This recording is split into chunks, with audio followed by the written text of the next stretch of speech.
স্বাগত আজকের বাংলাদেশে। আপনাদের সঙ্গে আছে আমি খালেদ মুহিউদ্দিন। বিশ্বজুড়ে পালিত হলো স্বাস্থ্য দিবস। মশামাছি দূরে রাখি, রোগবালাই মুক্ত থাকি, এই প্রতিপাদ্য সামনে রেখে নানা আয়োজন ছিল দেশেও। স্বাস্থ্য সূচকে ঊর্ধ্বগতি দেখছি আমরা। সম্প্রতি পোলিও মুক্ত দেশের তালিকায় যুক্ত হয়েছে বাংলাদেশ। নারী ও শিশু স্বাস্থ্যেও আছে উন্নতির ছোঁয়া। তবে স্বাস্থ্য খাতে নানা অনিয়মে চিকিৎসা সেবা এখনো ঢুকছে। সেবার বদলে চিকিৎসাকে মুনাফার হাতিয়ারে পরিণত করা হচ্ছে বলেও মন্তব্য করছেন কেউ কেউ। এসব নিয়ে আজকের আলোচনা স্বাস্থ্যের দিন, স্বাস্থ্যের রাত। কথা বলতে স্টুডিওতে আছেন বঙ্গবন্ধু শেখ মুজিব মেডিকেল বিশ্ববিদ্যালয়ের উপাচার্য ডক্টর প্রাণগোপাল দত্ত এবং বিএমএর সাবেক সভাপতি ডক্টর রাশিদ ই মাহবুব। স্বাগত আপনাদের। এছাড়া আমরা আরো কথা বলবো ডক্টর অ্যাসোসিয়েশন অব বাংলাদেশ ডেবের চট্টগ্রাম শাখার সহসভাপতি ডক্টর আব্দুল মোতালেব, সাচিব খুলনা শাখার সহসভাপতি ডক্টর ধীরাজ মোহন বিশ্বাস, ডেবের রাজশাহী শাখার সভাপতি ডক্টর ওয়াসিম হোসেন এবং বিএমএ ও স্বাধীনতা চিকিৎসক পরিষদ সাচিপের সিলেট শাখার সাধারণ সম্পাদক ডক্টর মুর্শিদ আহমদ চৌধুরীর সঙ্গে। স্বাগত আপনাদেরও। ডক্টর প্রাণগোপাল দত্ত, আমরা আজকে যখন আপনারা আসবেন এবং বিষয়টি যখন আমরা নির্ধারণ করলাম সামাজিক যোগাযোগের ওয়েবসাইটগুলিতে এবং আমরা SMS করে এবং আমরা টেলিফোনের মাধ্যমেও বিভিন্ন আমাদের দর্শকদের মতামত আমরা জানতে চেয়েছিলাম, তারা একটি কথা বলেছেন যে দেশের স্বাস্থ্য খাতে সবচেয়ে গুরুত্বপূর্ণ ভূমিকা চিকিৎসকরা পালন করলেও দেশের মানুষের আসলে চিকিৎসকদের উপর কোনো আস্থা নাই। যারা সামর্থ্যবান তারা চিকিৎসার জন্য চলে যাচ্ছেন হচ্ছে দেশের বাইরে, আর যারা সামর্থ্য আছে তারা আসলে চিকিৎসকদের কোনো দেখাই পাচ্ছেন না, বা চিকিৎসকদের দেখা পেতে গেলে তাদের অনেক ঝক্কি পোহাতে হচ্ছে। একজন চিকিৎসক হিসেবে বিষয়টা আপনি কিভাবে দেখেন ডক্টর প্রাণগোপাল দত্ত, যদি একটু বলেন। ধন্যবাদ আপনাকে।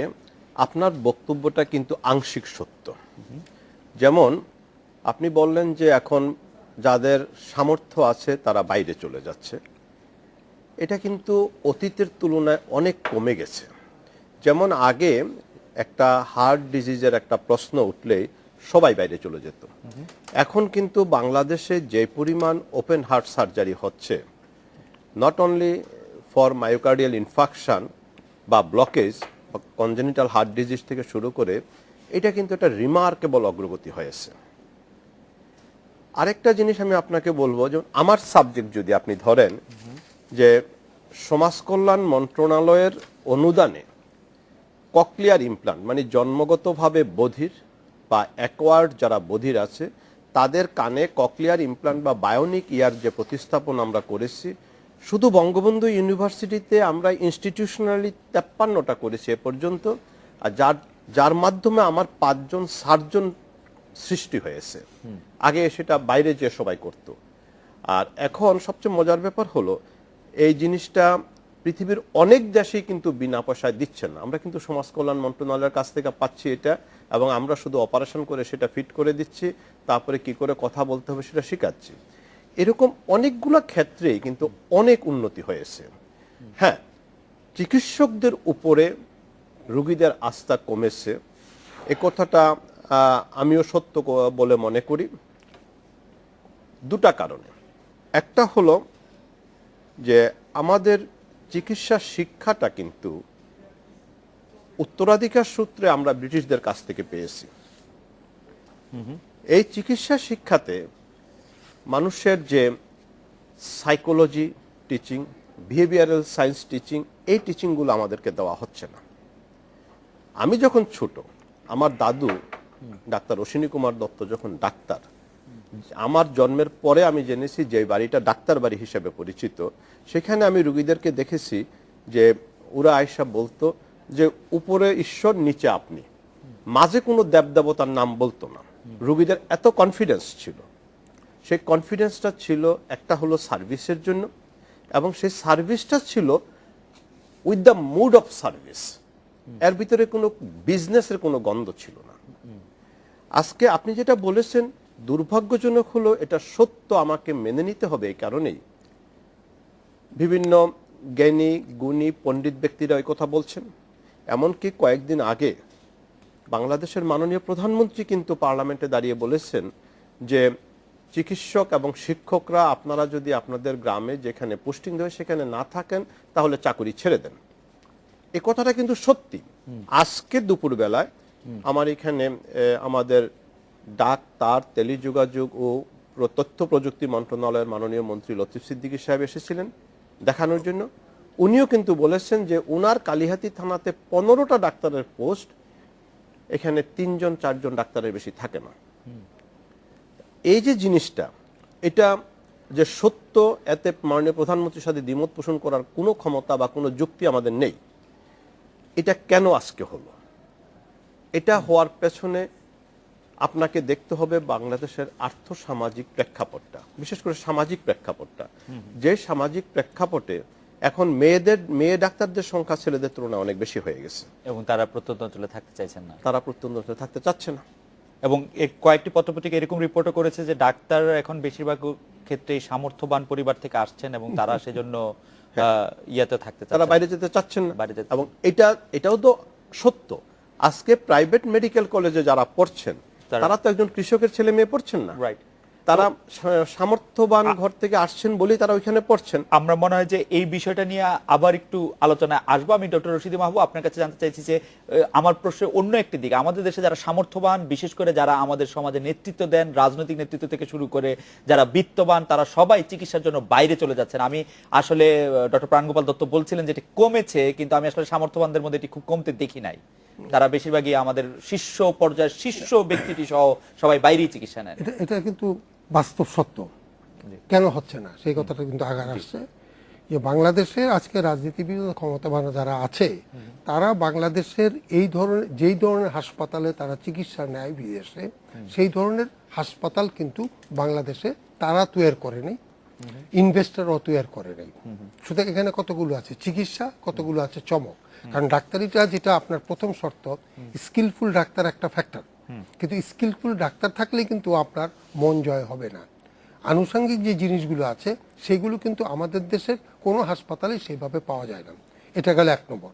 তারপরে 2 নম্বর হচ্ছে যে আমাদের দেশে স্কিলফুল মানুষের ডাক্তারের সংখ্যা কিন্তু খুব কম।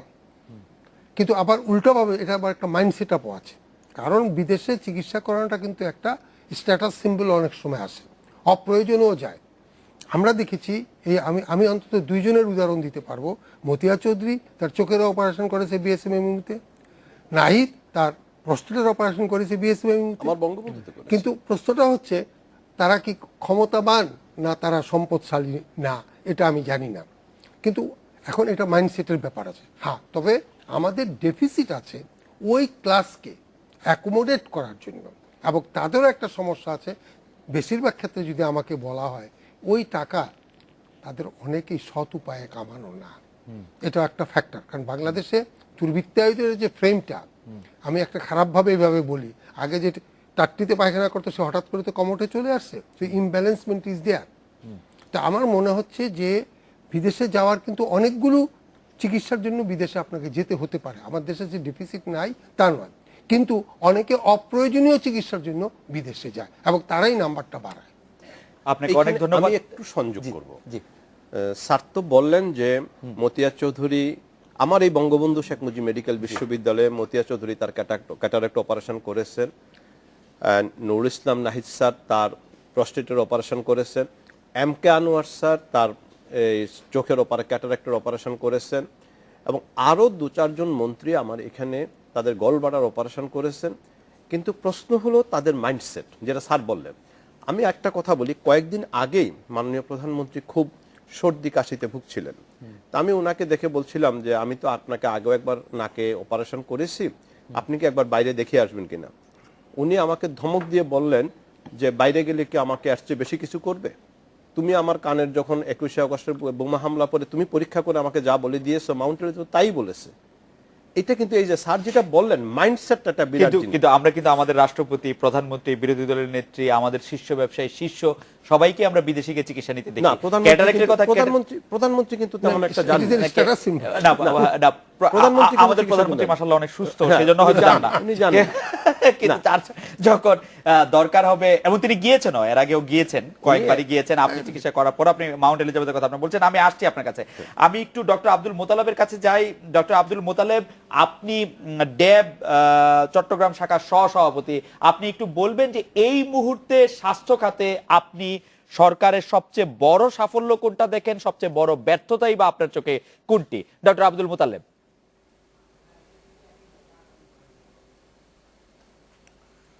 ধন্যবাদ আপনাকে। সরকারের এই মুহূর্তের সবচেয়ে বড় সাফল্য হচ্ছে যে চিকিৎসকদের পদোন্নতি দীর্ঘদিন ধরে যেটা আটকে ছিল, এই সরকার আসার পর বিভিন্ন অনিয়মের মাধ্যমে হলেও এবং তাদের রাজনৈতিক মতাদর্শের হলেও বিপুল সংখ্যক চিকিৎসকরা তাদেরকে পদোন্নতি পেয়েছেন। বিপুল সংখ্যক চিকিৎসকরা তাদের স্কেলের অনেক পরিবর্তন হয়েছে, তারা আর্থিকভাবে লাভবান হয়েছেন এবং নতুন নতুন আরও বাংলাদেশে দুটি বিশ্ববিদ্যালয়, মেডিকেল বিশ্ববিদ্যালয় স্থাপন করা হবে বলা হচ্ছে। কিন্তু সমস্যা সেটা হচ্ছে যে বিপুল সংখ্যক চিকিৎসকদের তাদের ন্যায্য অধিকার থেকে বঞ্চিত করা হয়েছে এবং যারা যোগ্য, সেই যোগ্য চিকিৎসকদেরকে পদোন্নতির ক্ষেত্রে অনেকে বঞ্চিত হয়েছেন, তাদের ন্যায্য পাওনা থেকে বঞ্চিত হয়েছেন। এটা আমাদের দেশের চিকিৎসা ব্যবস্থার পিছনে ডক্টর আব্দুল একটা মুতালেব, বড় সমস্যা হিসেবে। ডক্টর আব্দুল মুতালেব, আপনি স্পেসিফিক দুই একটি উদাহরণ আমাদেরকে দিবেন কি, যে যেখানে যোগ্য লোককে পদোন্নতি থেকে বঞ্চিত করা হয়েছে? স্পেসিফিক উদাহরণ দিলে আমাদের জন্য সুবিধা হয়। ডক্টর আব্দুল মুতালেব।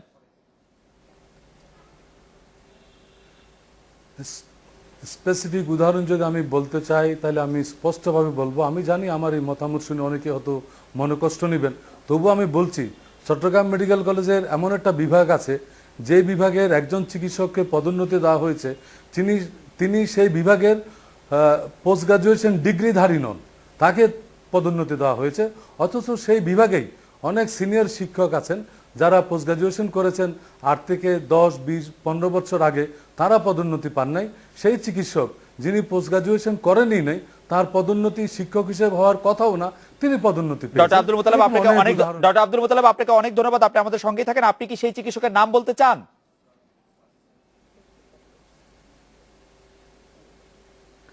আমি আসলে পাবলিকলি নামটা না বলাই ভালো। ডক্টর আব্দুল মুতালেব, আপনাকে ধন্যবাদ।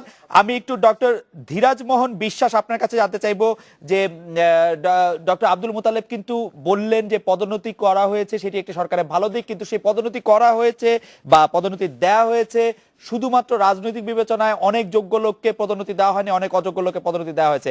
খুলনাতে আপনার অভিজ্ঞতা কি একই রকম, ডক্টর ধীরাজ মোহন বিশ্বাস?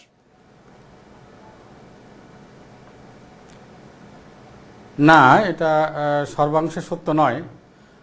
দেখা গেছে যে বিগত জোট সরকারের সময় অনেক অনিয়ম হয়েছে, বারবার পদোন্নতি বঞ্চিত হয়েছে অনেক চিকিৎসক।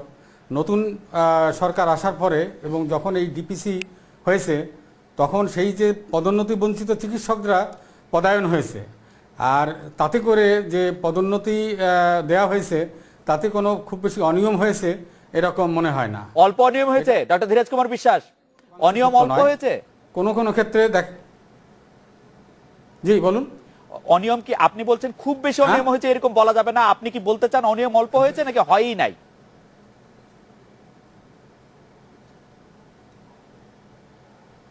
ডিপিসি সাধারণত এসিআর এর ভিত্তিতে হয়, অ্যানুয়াল কনফিডেন্সিয়াল রিপোর্ট, এবং তার সার্বিক যে পারফরমেন্স ওই সাবজেক্টে, সেই ক্ষেত্রে অনিয়ম হয়েছে এটা বলা যাবে না।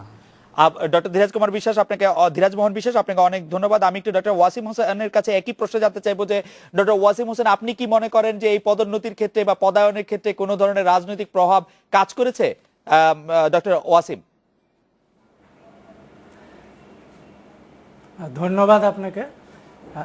পদোন্নতি হয়েছে এটা সত্য, কিন্তু অবশ্যই এখানে আপনার রাজনৈতিক প্রভাব বিস্তার করেছে। কারণ আমাদের রাজশাহীতে অনেক যারা অনেক যোগ্য ডাক্তার, যারা সিনিয়র, যারা আগে চলতি দায়িত্বে অ্যাসোসিয়েট প্রফেসর, আজকে 8 বছর আগে ছিলেন, উনি এখনও চলতি দায়িত্বে অ্যাসোসিয়েট প্রফেসর, অথচ ওনার স্টুডেন্ট এখন ফুল অ্যাসোসিয়েট প্রফেসর হয়ে বসে আছেন। আবার আপনার অনেকে সিনিয়র কনসালটেন্ট ছিলেন, তিনি সিনিয়র কনসালটেন্টই আছেন, তার জুনিয়ররা আবার সব অ্যাসোসিয়েট প্রফেসর হয়েছে। এরকম অনেক অনিয়ম হয়েছে। তারপরেও আমরা বলবো যে হ্যাঁ, পদোন্নতি হয়েছে, এটা মানে আমরা তাদেরকে ধন্যবাদ দিই যে পদোন্নতি জারি হোক, ড্যাবেরই হোক আর সাচিপুরি হোক, ডাক্তারের পদোন্নতি হয়েছে, এইটা ঠিক আছে, এইটা ঠিক আছে। ডক্টর ওয়াসিম, আপনাকে ধন্যবাদ। আপনি আমাদের সঙ্গেই থাকেন, আমরা আবার আসবো এই বিষয়টি নিয়ে। ডক্টর মুর্শেদ আহমেদ চৌধুরী, আপনি যদি খুব সংক্ষেপে আমাদেরকে বলেন যে এই পদোন্নতির ক্ষেত্রে যোগ্যতার মাপকাঠি একমাত্র মাপকাঠি ছিল কিনা? ডক্টর মুর্শেদ আহমেদ চৌধুরী। ধন্যবাদ আপনাকে। আসলে আমি একটু পিছন থেকে একটু বলি যে আমাদের চিকিৎসকদের মধ্যে যারা শিক্ষকদের পদোন্নতি আগে প্রতিটি ধাপে পিএসসির মাধ্যমে হতো, যেটা অন্য কোনো ক্যাডারে ছিল না। শুধুমাত্র আমাদের বেলায় অ্যাসিস্ট্যান্ট প্রফেসর হয়তো পিএসসি দিতে হইতো, আবার অ্যাসোসিয়েট হইতো পিএসসি দিতে হইতো, আবার প্রফেসর হইতো পিএসসি দিতে হইতো। কিন্তু যেটা অন্যান্য ক্যাডারে শুধুমাত্র এন্ট্রি পয়েন্টে পিএসসি হতো, তারপরে আপনার সবগুলা পয়েন্টেই আপনার ডিপিসির মাধ্যমে প্রমোশন হতো। এটা একটা রিভলিউশনারি চেঞ্জ হয়েছে যে এখন অন্যান্য ক্যাডারের মতো আমাদের ক্যাডারও ডিপিসির মাধ্যমে চিকিৎসক শিক্ষকদের প্রমোশন দেয়া হচ্ছে। এটা একটি যুগান্তকারী পদক্ষেপ এবং যার মাধ্যমে সারা বাংলাদেশে আপনার মাস প্রমোশন হয়েছে। ডক্টর মুর্শেদ, এই ক্ষেত্রে কোনো অনিয়ম হয়েছে কিনা এই পর্বে যদি আপনি শুধু এটা বলতেন, এক্ষেত্রে কি অনিয়ম হয়েছে না সার্বিকভাবে মোটামুটি ঠিকই আছে? ডক্টর মুর্শেদ, আমার জানা মতো কোনো অনিয়ম হয়নি। আপনাকে অনেক ধন্যবাদ ডক্টর মুর্শেদ। আমরা একটা বিরতি নিচ্ছি, বিরতির পর ফিরে এসে ডক্টর প্রাণগোপাল দত্ত, আমাদের অনেকজন SMS পাঠাচ্ছেন, এর মধ্যে হচ্ছে দুজন মহিলা ডাক্তার হতে পারেন, তারা ডক্টর নন্দিতা এবং জেরিন, ওনারা বলছেন যে যদি মেয়েদেরকে আসলে প্রত্যন্ত গ্রামে যেতে হয় তাদের যথাযথ নিরাপত্তার ব্যবস্থা করতে হবে।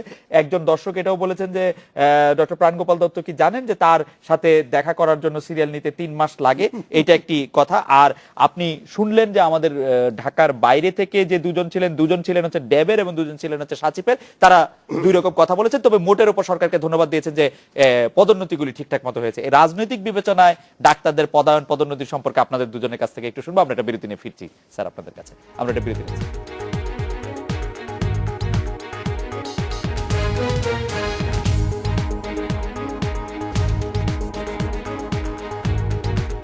ফিরলাম আজকের বাংলাদেশে। ডক্টর প্রাণগোপাল দত্ত, বিরতির আগে আপনি আমাদের বিভাগের 4টি বিভাগ থেকে আপনি ডাক্তারদের মতামত শুনছিলেন। পদোন্নতি হয়েছে, তারা সাধুবাদ জানিয়েছেন, কিন্তু পদোন্নতি হয়েছে রাজনৈতিক প্রভাবান্বিতভাবে। আপনি এটা সম্পর্কে কি জানেন বা কি বলবেন? অ্যাকচুয়ালি আমি তো বঙ্গবন্ধু শেখ মুজিব মেডিকেল বিশ্ববিদ্যালয়ের উপাচার্য হিসেবে দায়িত্ব নিয়েছি 2009 সালের 25শে মার্চ। আমি বিশ্ববিদ্যালয় নিয়েই প্রচণ্ডভাবে ব্যস্ত। কি করে বিশ্ববিদ্যালয়টাকে একটা এমন একটা জায়গায় নিয়ে যাওয়া যায় যেখানে মানুষের একটা শেষ আশ্রয়স্থল হিসাবে মানুষজন এটাকে একটা ভালো শিক্ষা বা চিকিৎসা প্রতিষ্ঠান হিসাবে মনে করে। আমি এটার দিকে বেশি নজর দিয়েছি। হ্যাঁ, পত্রপত্রিকা পড়ে 2-4টা দেখেছি, যেমন ওই চিটাগং থেকে ডক্টর মোতালেব যেটা বলল যে একজনকে পোস্ট গ্রাজুয়েশন ছাড়া প্রমোশন দিয়েছে, এটা বোধহয় কথাটা ওই রকম না। এক ডিপার্টমেন্ট এক সাবজেক্টের লোক তাকে আরেক সাবজেক্টে প্রফেসর করা হয়েছে, এরকম একটা ঘটনা হয়েছে। এরকম যদি হয়ে থাকে ডেফিনেটলি এটা তো অন্যায়। আর নাম্বার 2 হলো, সবচেয়ে বড় কথা হলো তারা কিন্তু 4 জন অকপটে স্বীকার করেছে চিকিৎসক সমাজের বহুদিনের জমানো যে একটা সমস্যা ছিল, পদোন্নতি পেত না, সিনিয়র স্কেল পেত না, সেই স্কেলগুলোর কিন্তু সমাধান হয়েছে। তো আমি যতটুকু আমি দেখেছি যে সেখানে খুব যে একটা দলবাজি হয়েছে, রাজনৈতিক বিবেচনা হয়েছে, আমার কাছে মনে হয়নি। আমি দেখেছি অনেকে, আমার ছাত্র অনেকেই ভিন্ন দলের কর্মী নেতা, তারা অনেকেই প্রমোশন পেয়েছে এবং ঢাকা মেডিকেল কলেজে পোস্টিং পেয়েছে। আমি একটু ডক্টর রশিদি মাহবুব আপনার কাছে আসি। তার আগে একজন দর্শকের একটি প্রশ্ন ছিল যে আপনার সিরিয়াল পেতে 3 মাস লাগে, স্যার এটা নিশ্চয়ই আপনি পরে একবার হয়তো বলেন। আমি একটু ডক্টর রশিদি মাহবুবের কাছে আসি যে আপনি শুক্রবারের দৈনিক সমকাল পত্রিকা বলছে 48% চিকিৎসকই কর্মস্থলে অনুপস্থিত। 58 সরকারি হাসপাতালের সমকালের চকিত অনুসন্ধানে দেখা গেছে কর্মরত চিকিৎসকের মোট সংখ্যা 245, বৃহস্পতিবার অনুপস্থিত ছিল 119 জন। আবার অন্য একটি পত্রিকা বাংলাদেশ প্রতিদিন তারা বলছে সরকারি হাসপাতাল সহ স্বাস্থ্য খাতের অন্যান্য প্রতিষ্ঠানে প্রায় 55,000-এর মধ্যে 8,000 চিকিৎসক কোনো দিনই চিকিৎসা সেবা দেন না। বছরের পর বছর ধরে এসব দাপুটে চিকিৎসক রাজনীতি, সংগঠন, দলাদলি নিয়ে ব্যস্ত থাকেন, ছোটাছুটি করেন, আন্দোলন, মিছিল, সমাবেশ নিয়ে। স্যার, আপনি এই বিষয়গুলিকে কিভাবে দেখেন? প্রথম কথা হচ্ছে যে সমকালও এটা পড়েছি আমি, উনি কিন্তু যে এরিয়াগুলো বেশিরভাগ হিন্ডারল্যান্ড, যেখানে সাধারণত চিকিৎসকরা থাকে না, আচ্ছা অ্যাবসেন্ট দেয়ার, কিন্তু অ্যাবসেন্টের আবার একটা কিন্তু ফেলাসি আছে, পোস্টের এগেনস্টে ধরে ওটাকে অ্যাবসেন্ট, কিন্তু ওখানকার অনেক লোক সরকারের ডেপুটেশন নিয়ে লেখাপড়া করতে আসে, সুতরাং ওই পোস্টও কিন্তু ওখানে থাকে, কিন্তু সে কাজ করে না। হ্যাঁ, তবে এক কথা আপনাকে বলা যায় যে গ্রামাঞ্চলে আমাদের চিকিৎসকদের যাওয়ার প্রতি একটা অনীহা আছে, এবং সেই অনীহাটা কিন্তু বিভিন্ন কারণে। আমি আবারও বলছি, গ্রাম অঞ্চলে চিকিৎসক যাওয়া, ইভেন উন্নত বিশ্ব রাখা, রিটেন করা, it is a difficult task. এখন এই রিটেনশনটার জন্য কিন্তু কোনো না কোনো ফর্মে একটা ব্যবস্থাপনার দরকার আছে। আমি যদি আবারও বলি, উল্টাভাবে যদি আবার বলি, আমার ডাক্তার শুক্রবারে গ্রাম অঞ্চলে প্র্যাকটিস করতে হয় হাই গ্রেডের ডাক্তাররা প্রাপ্তির লক্ষ্যে, তাহলে দেখা যাচ্ছে প্রাপ্তির একটা ব্যাপার আছে। চাকরির ক্ষেত্রে তাদের এই যে রুরাল যে চাকরিটা, এটাকে যদি একটা স্বীকৃতি দেওয়া হয় যে এটার একটা বেনিফিট আছে, একইভাবে সেখানে যদি কিছু তাকে ফাইন্যান্সিয়াল অ্যাসিস্ট করা হয়, সেটা একটা ব্যাপার আছে। তো এগুলো কিন্তু বিভিন্ন ফর্মের আছে। থার্ড আরেকটা যেটা আপনি কিছুক্ষণ আগে আপনি একটা বলতেছিলেন, আজকাল ডাক্তার হয় কারা? সব পাবলিক সেক্টর আছে, প্রাইভেট সেক্টর আছে। প্রাইভেট সেক্টরে ধনীর দুলালরা তারা আজকে ডাক্তার হয়, গ্রাম অঞ্চলে কারা? তারা হচ্ছে গরিব রুগী। তো এইখানে তো টোটাল সিস্টেমগুলো তো সমস্যা রয়ে গেছে। চিকিৎসকদের সংগঠন করা, দলাদলি করাটা রাজনীতির সাথে সরাসরি যুক্ত থাকাটা আপনি কিভাবে দেখেন? এটা কোনো মতেই কাম্য নয়। আচ্ছা, পেশার স্বার্থে চিকিৎসকদের রাজনীতির লেজুর ভিত্তি করে সংগঠন করার দরকার নাই। পেশার স্বার্থে পেশার সংগঠন করে জনস্বার্থে সেটাকে নিয়ে যাওয়া উচিত। আমরা একটু আবার চট্টগ্রামে ডক্টর আব্দুল মোতালেবের কাছে যাই। ডক্টর আব্দুল মোতালেব, আপনাকে এই সংগঠনের কাজে, চিকিৎসা সেবার বাইরে সংগঠনের কাজে আপনাকে কতটা সময় দিতে হয় ডক্টর আব্দুল মোতালেব?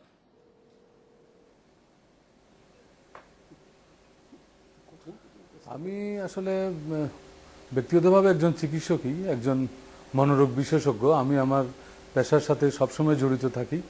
পেশার বাইরে আসলে আমি সাংগঠনিকভাবে অত বেশি জড়িত থাকি না।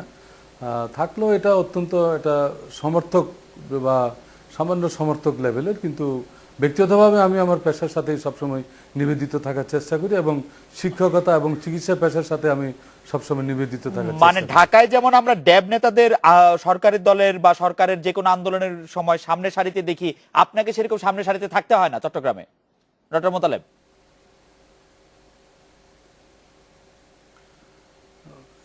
আমি আসলে ব্যক্তিগতভাবে অত বড় লিডার না যে একেবারে সামনে সারিতে থাকতে আমরা একটু দেখি ডক্টর ধীরাজ মোহন বিশ্বাস, আপনাকে কতটা সময় দিতে হয় সাচিব করার জন্য বা সাচিবের সাথে থাকার জন্য? আপনি সাচিব খুলনা শাখার সহসভাপতি, আপনাকে কি আপনার সময়ের একটা বেশ সময় এখানে কাজে লাগাতে হয় ডক্টর ধীরাজ মোহন বিশ্বাস? না, বেশি সময় কাজে লাগাতে হয় না। কারণটা হচ্ছে যে স্বাধীনতা চিকিৎসক পরিষদের সমস্ত নেতাকর্মী তারা তাদের দায়িত্ব সম্পর্কে অত্যন্ত সচেতন, এবং যেহেতু একটা গণতান্ত্রিক সরকার, একটা জনপ্রিয় সরকার আছে, তার স্বাস্থ্য নীতি বাস্তবায়নের জন্য তারা সবসময় চেষ্টায় থাকে, যার জন্যে সবসময় এই সংগঠনের জন্য ঘোরাঘুরি করাও লাগে না বা এই ইয়ে করা লাগে না। তবে যেহেতু ডক্টর বিশ্বাস, সবাই যদি সচেতনই হয়, আপনাকে হঠাৎ করে সহসভাপতি কেন বানানো হলো? আপনি তো নিশ্চয়ই সামনে সারির যে নেতা। কোনো সংগঠনেরই একটা ইয়ে থাকে, জি হ্যাঁ, কিন্তু তার জন্য কর্ম বাদ দিয়ে, হাসপাতালে দায়িত্ব বাদ দিয়ে এই সংগঠনের পিছনে দৌড়াইতে হয় না। এই সময় হাসপাতালের বা আমার কর্মের বাইরে আমি একজন সাইকিয়াট্রিস্ট, আমার রুগী দেখা এবং শিক্ষকতা পেশার বাইরে অনেক সময় থাকে, যে সময়টা আমি সংগঠনের কাজে ব্যয় করতে পারি। আমি সে সময় রুগী দেখাও থাকে না। আমি একটু ডক্টর ওয়াসিম হোসেনের কাছে জানতে চাইবো যে ডক্টর ওয়াসিম হোসেন, রাজনীতির জন্য আপনাকে কতটা সময় দিতে হয় রাজশাহীতে? ডক্টর ওয়াসিম হোসেন। আচ্ছা, আমি আসলে রাজনীতির জন্য আমাকে খুব বেশি সময় দিতে হয় না, কারণ এখন তো সরকারে আছে আওয়ামী লীগ, আর আমাদের ডাক্তারের নেতৃত্ব দিচ্ছে স্বাধীনতা চিকিৎসক পরিষদ। এখানে আমাদের আসলে সেরকম কিছু করার নাই আর কি। আমরা তাদের কাজগুলোই আমরা দেখি, আমরা নিজেরা এখন খুব বেশি সংগঠনের সঙ্গে সম্পৃক্ত ওইভাবে আমরা থাকি না। ডাক্তার ওয়াসিম হোসেন, সাচিব কিরকম ব্যস্ত থাকে এই সংগঠনের কাজে? তারা তো ব্যস্ত থাকে, তাদের বিভিন্ন রকম ব্যস্ততা আছে, তারা ব্যস্ত থাকে। যেমন আসলে যে যখন সরকারে থাকে তারা ব্যস্ত থাকে, এখন আমাদের সরকারে নাই, আমরা এখন খুব ব্যস্ত না, এটাই বাস্তব। আপনাকে অনেক ধন্যবাদ। আমি একটু ডক্টর মুর্শেদ আহমেদ চৌধুরীর কাছে জানতে চাই যে আপনারা সরকারে আছেন, আপনার ব্যস্ততা কিরকম রাজনীতির কাজে? ডক্টর মুর্শেদ আহমেদ চৌধুরী। হ্যাঁ, আপনাকে ধন্যবাদ। আসলে আমরা স্বাধীনতা চিকিৎসক পরিষদ করি, আবার একই সাথে আমি বাংলাদেশ মেডিকেল এসোসিয়েশনের জেলা শাখার সাধারণ সম্পাদক। আসলে আমরা চিকিৎসকদের স্বার্থ সংরক্ষণ এবং রোগীদের স্বাস্থ্যসেবা নিশ্চিতকরণের জন্য আজীবন সংগ্রাম করে যাচ্ছি, এবং সেই সংগ্রামে যেটুকু প্রয়োজন সরকার থেকে আদায় করা, যেটুকু প্রয়োজন আমরা সেই স্বার্থ সংরক্ষণের জন্য সময় ব্যয় করা, সেটুকু সময় আমরা ব্যয় করতেছি। আমরা আমাদের প্রফেশনে যে সময় দেই, তারপরে যে সময় এক্সট্রা থাকে সেই সময় আমরা আমাদের সরকারের সাথে দেন দরবার করছি এবং একই সাথে আমাদের রোগীদের স্বাস্থ্যসেবা নিশ্চিতকরণের জন্য হাসপাতালে যাতে সুষ্ঠুভাবে স্বাস্থ্যসেবা নিশ্চিত হয় তার দিকে খেয়াল রাখছি। জি, ডক্টর মোর্শেদ আহমেদ চৌধুরী, আপনাকে অনেক ধন্যবাদ। আপনি একজন ব্যস্ত ডাক্তার, তারপর আপনাকে এতটা সময় দিতে হলে আপনার নিশ্চয়ই পারিবারিক জীবনও অনেকভাবে ব্যাহত হয়। আমরা একটা বিরতি নিচ্ছি, বিরতি নেওয়ার পর ফিরে এসে ডক্টর প্রাণগোপাল দত্ত এবং ডক্টর রশিদ মাহবুব আপনাদের কাছে জানতে চাইবো যে আপনারা যে বিষয়টি অবতারণা করছিলেন, আসলে সম্প্রতি বেসরকারি এক প্রতিষ্ঠানের গবেষণাও কিন্তু বলছে যে ধনীর পরিবারের সন্তান থেকে এখন চিকিৎসকরা বেশি আসছেন, কারণ বেসরকারি মেডিকেল কলেজ এটার একটা কারণ। আবার তারা একটা ইয়েতে আসছেন যে দরিদ্র মেধাবীরাও অনেক বেশি হারিয়ে যাচ্ছেন, আগের মতো আর নাই। এটার কারণ কি হিসাবে একজন, আপনারা দুজনই শিক্ষক, কি মনে করেন সেই বিষয়ে, সেটা আপনার কাছে জানতে চাইবো। আমরা একটা বিরতি নিয়ে ফিরছি আপনাদের কাছে।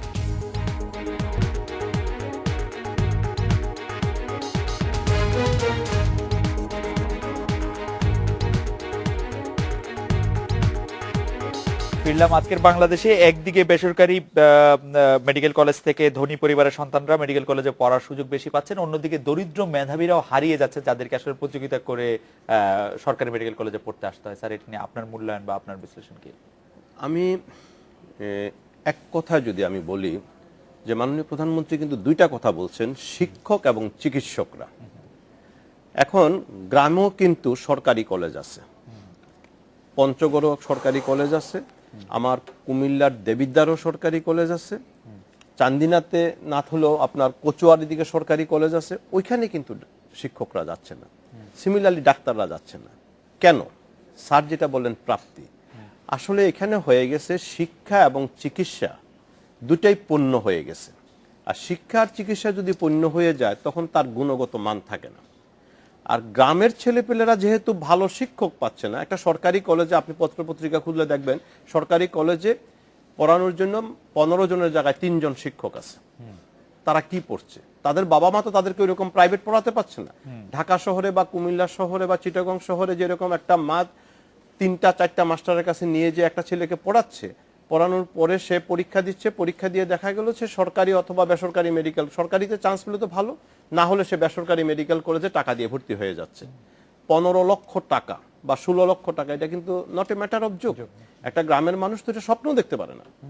তারপরেও কিন্তু আমি বলবো এখনো গ্রাম থেকে কিছু কিছু ছেলে আসতেছে, আমরা যেরকম মেসিভ হারে আসছি সেরকম না হলেও কিছু কিছু ছেলে আসছে যারা এসে কিন্তু খুবই ভালো রেজাল্ট করছে। তো সরকার একদিকে একটা ভালো কাজ করেছে যে বেসরকারি মেডিকেল কলেজগুলো তো 5% পুয়ার মেরিটোরিয়াস কোঠা রেখে দিয়েছে, যেখানে গ্রামের হতদরিদ্র মানে পরিবারের ছেলেমেয়েরা কিন্তু চান্স পাচ্ছে।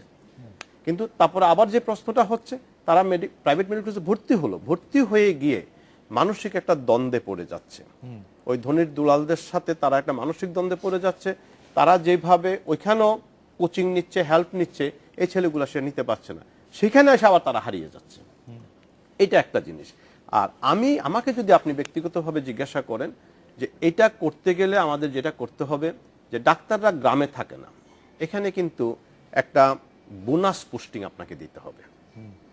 ফিনান্সিয়াল ইনভেস্টমেন্ট বোনাস দেন আর না দেন, বোনাস পোস্টিং বলতে আমি যেটা বলছি সেটা হলো এই, সে ফর এক্সাম্পল নাক্ষণসরি একটা দুর্গম এলাকা, তারপরে আপনার কি চর একটা আছে যে আমাদের মনপুরা একটা দুর্গম এলাকা, ওইখানে যখন আপনি আমাকে পাঠাবেন, আমাকে যদি 2টা পোস্টিং অর্ডার একসাথে দিয়ে দেন, যে আমাকে প্রাণগোপাল আমাকে মনপুরাতে পোস্টিং দেওয়া হলো যে 1 জানুয়ারি 2014 থেকে 31 ডিসেম্বর 2016, 2 বছরের জন্য দেওয়া হলো, কিন্তু 1 জানুয়ারি 2016-তে এসে বা 15-তে এসে আমি আরেকটা একই সাথে অর্ডার নিয়ে যাব, যেটার বলে আমি ডিজি অফিসে এসে officer on special duty join করে যে কোনো একটা মেডিকেল কলেজের সাথে অ্যাটাচমেন্ট নিতে পারবো। রাইট। তাহলে কিন্তু সে ওখান থেকে দৌড়াদৌড়ি করবে না। আমার যদ্দূর মনে পড়ে প্রফেসর রশিদি মাহবুব এবং প্রফেসর প্রাণগোপাল দত্ত, আপনারা এই বিষয়টি অনেক আগে থেকে বলছেন, কিন্তু এটাকে হচ্ছে না কেন?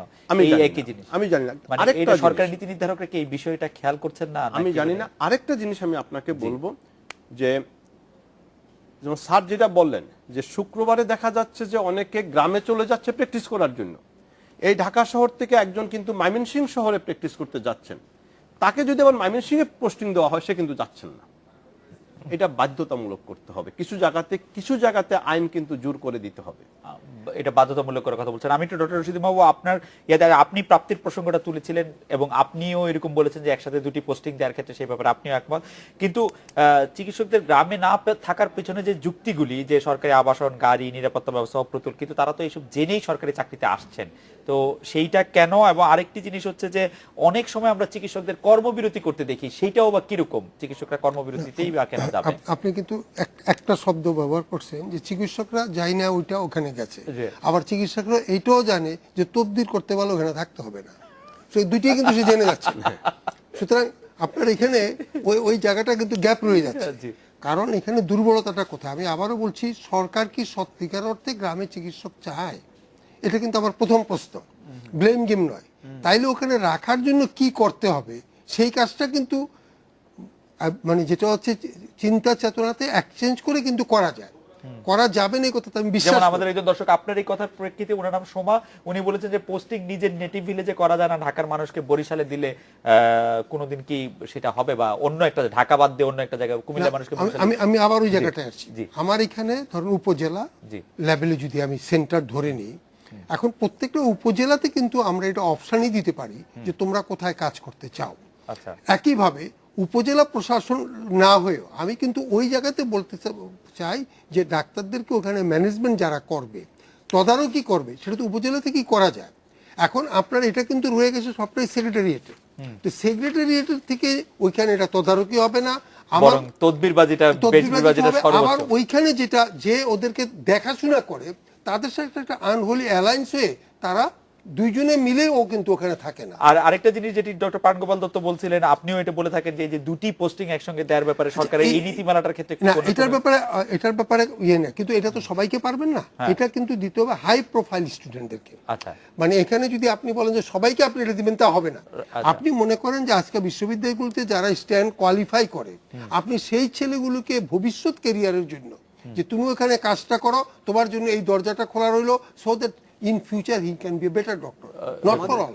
আমাদের কিন্তু মানে বাংলাদেশ সরকারের গ্যাজেট অনুযায়ী 35টা মাত্র রিমোটেস্ট উপজেলা আছে, যেগুলাকে আপনি বলতে পারেন ডিসঅ্যাডভান্টেজিয়াস প্লেসেস, যেখানে যাওয়াটা খুব কষ্ট। আর দুর্ভাগ্যজনক হলো সত্য, আমার মহামান্য রাষ্ট্রপতির নির্বাচনী এলাকার 3টাই কিন্তু এই দুর্গম এলাকা।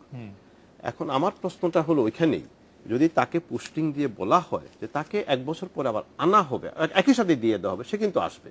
আর মেয়েদের ব্যাপারে আমি যেটা বলছি, মেয়েদেরকে যদি ওখানে আবাসনটা দেওয়া হয় আর কিছুটা সিকিউরিটি এনশিওর করা হয়, তাহলে কিন্তু মেয়েরাও যাবে। আর আরেকটা জিনিস, গ্রামে আরেকটা প্রবলেম হয়ে গেছে ডাক্তারদের থাকার ব্যাপারে, সেটা হলো একজন ডাক্তার আছে, উপজেলাতে একটা রোগী আসলো, সেই রোগীর ভর্তি হওয়ার দরকার নেই, ওখানকার রাজনৈতিক নেতারা তাকে বাধ্য করে যে তাকে 14 দিনের জন্য এখানে ভর্তি রেখে দাও, মেডিকেল লিগ্যাল কোশ্চেন। আবার যার থাকার দরকার নাই, যে ক্ষমতাতে নাই, যেমন এখন ড্যাব ক্ষমতাতে নেই, সাচিব আছে, সাচিবের নেতারা তখন হয়তো বললো যে যার 14 দিন থাকা উচিত, বলবে যে না, তাকে এখানে রাখতে পারবো না, তুমি হাসপাতালে তাকে ডিসচার্জ করে দাও। এই যে একটা প্রেসার, পলিটিক্যাল প্রেসার, এটাতেও কিন্তু ডাক্তাররা রুরাল এরিয়াতে থাকতে পারছে। আপনি এই পলিটিক্যাল প্রেশারটির কথা বলে খুব ভালো করেছেন। আমরা একটা বিরতি নিচ্ছি, বিরতি পর ফিরে এসে আমাদের যে 4 জন ডাক্তার আমাদের বিভাগীয় শহরগুলি থেকে চট্টগ্রাম, রাজশাহী, খুলনা এবং সিলেট থেকে সংযুক্ত হয়েছেন, তাদের কাছে এক কথায় আমরা জানতে চাইবো বিরতি পর থেকে ফিরে এসে যে এই মুহূর্তে স্বাস্থ্য খাতে উন্নয়নের জন্য আসলে কি করা উচিত সবার আগে, আর আপনাদের কাছেও সর্বশেষে এগুলি শুনতে চাইবো। আপনারা আমাদের সঙ্গে থাকবেন, আমরা একটা বিরতি নিয়ে ফিরছি।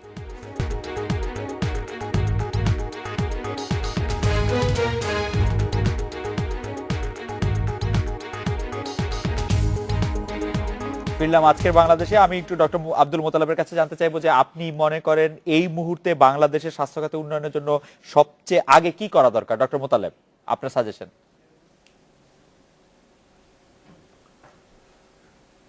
বাংলাদেশের থেকে পাশ করা, বিভিন্ন মেডিকেল কলেজে পাশ করা চিকিৎসকরা পৃথিবীর বিভিন্ন দেশে স্বাস্থ্যসেবা দিয়ে যাচ্ছেন। আমি মনে করি এই মুহূর্তে যারা স্বাস্থ্যসেবা দিবেন সেই প্রোভাইডারদের সমস্যা কি আইডেন্টিফাই করতে হবে, সমাধানের চেষ্টা করতে হবে, এবং বিশেষজ্ঞ চিকিৎসক যারা, যদি আন্তর্জাতিক মানের সেবা যদি তাদের থেকে পেতে হয়, আন্তর্জাতিক মানের হাসপাতালগুলোতে তাদেরকে প্রশিক্ষণের ব্যবস্থা করতে হবে এবং সেবার পরিবেশ উন্নত করতে হবে। স্বাস্থ্য খাতে বাজেট বৃদ্ধির মাধ্যমে সরকারি হাসপাতালগুলোকে পরিবেশ উন্নত করতে হবে এবং বেসরকারি হাসপাতালগুলোকে সরকার বিভিন্ন সুযোগ সুবিধার মাধ্যমে প্রতিষ্ঠিত হওয়ার সুযোগ করে দিতে হবে। সর্বোপরি ডক্টর মোতালেব, আপনাকে অনেক ধন্যবাদ। ডক্টর মুর্শেদ আহমেদ চৌধুরী, আপনি যদি খুব সংক্ষেপে বলেন যে আপনি কি মনে করছেন যে এই মুহূর্তে স্বাস্থ্য খাতে কি উদ্যোগ নেওয়া উচিত, ডক্টর মুর্শেদ আহমেদ চৌধুরী।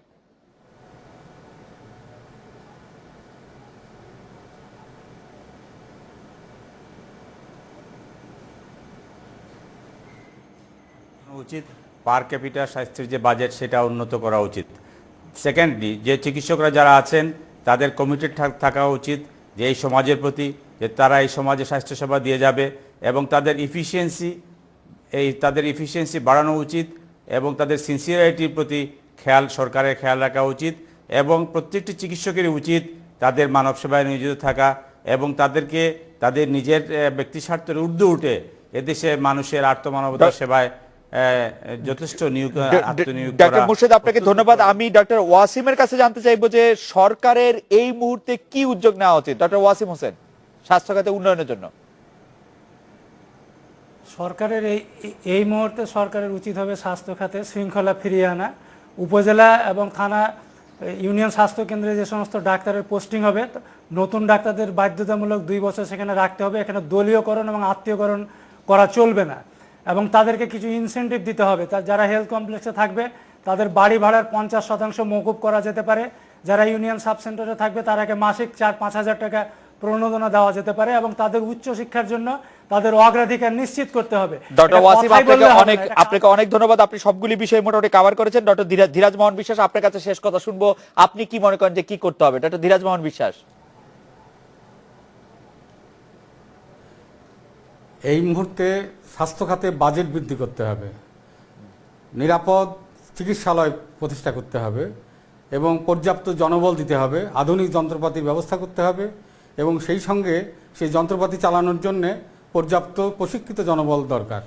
আর প্রধান যে কথাটা সেটা হচ্ছে নিরাপদ চিকিৎসালয়।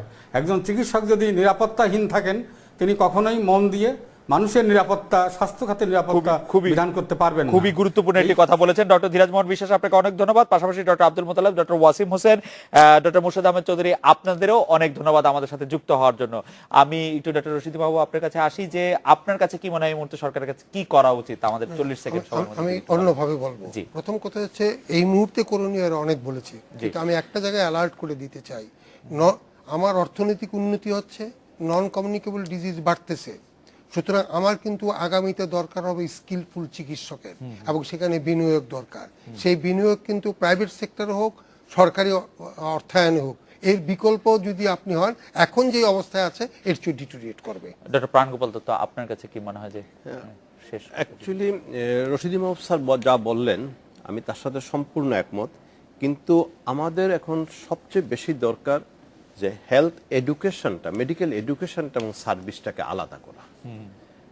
মন্ত্রণালয় যখন সার্ভিস নিয়ে ব্যস্ত থাকে তখন এডুকেশনটা কিন্তু আস্তে আস্তে ডিগ্রেডেশন হয়ে যাচ্ছে।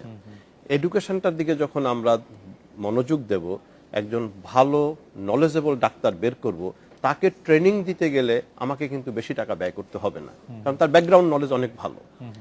আর দ্বিতীয়ত যেটা আমি বলবো সেটা হলো যে এখন আমাদের ডাক্তারদেরকেও আমি মাননীয় প্রধানমন্ত্রীকে সম্পূর্ণভাবে সমর্থন করি যে আমাদের ডাক্তারদেরকে একটা শৃঙ্খলার মধ্যে আসতে হবে। যেমন ছোট্ট একটা উদাহরণ দেই, ফি, ডাক্তারের ফি কত হবে, একজন প্রফেসর কত টাকা ফি নেবেন? কেউ 500 টাকা নিচ্ছেন, কেউ 800 টাকা নিচ্ছেন, কেউ 1000 টাকা নিচ্ছেন, কেউ 1200 টাকা নিচ্ছেন। একজন রোগী গ্রাম থেকে এসে যদি মনে করে যে এরকম ব্যাপার, প্রফেসর রশিদি মাহবুব 500 টাকা ফি নেয়, নিশ্চয়ই প্রাণগোপালের ফিও 500 টাকা। এখন হঠাৎ করে আমার কাছে আয়সা যদি শুনে 1000 টাকা, সে তো 500 টাকা নিয়ে আসছে, তারপরে তার অবস্থাটা কি হবে? এই জিনিসটা কিন্তু আমাদেরকে একটু স্ট্রিমলাইন করতে হবে এবং এই বিষয়ে সত্যিকারের নীতিমালা খুব দ্রুত বেঁকে দরকার, দ্রুতভাবে এটা দিতে হবে। আজকের অনুষ্ঠানে আসার জন্য ডক্টর প্রাণগোপাল দত্ত, ডক্টর রশিদি মাহবুব, আপনাদের অনেক ধন্যবাদ। এই ছিল আজকের বাংলাদেশে, দেখা হবে আগামীকাল এই সময়। শুভরাত্রি।